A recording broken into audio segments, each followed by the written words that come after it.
চুপ। সুপ্রিয় বন্ধুরা, এই যে ছোট্ট একটি আবাদ, এখানে হচ্ছে পেঁয়াজের চারা লাগানো হয়েছে। আপনারা দেখতে পাচ্ছেন এই পেঁয়াজের চারা কিন্তু লাগানো হয়েছে বেশ কয়েকদিন আগে। একদম মেঠো পথের পাশেই কিন্তু এই পেঁয়াজের চারা লাগানো হয়েছে, দেখছেন। কিন্তু এই ইসমাইল ভাই সেই ভোরবেলা কিন্তু অন্য একটি মাঠে কাজ করে এসেছেন।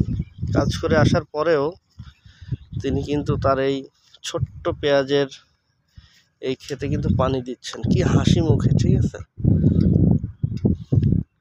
মানে কাজে কিন্তু তারা কোনো দমে নাই। হ্যাঁ, সকালে শীতের যে তীব্রতা কাটিয়েও ভোরে এসে কাজ করে, এখনো পর্যন্ত কাজ করে যাচ্ছেন একদম হাসি মাখা মুখ নিয়ে।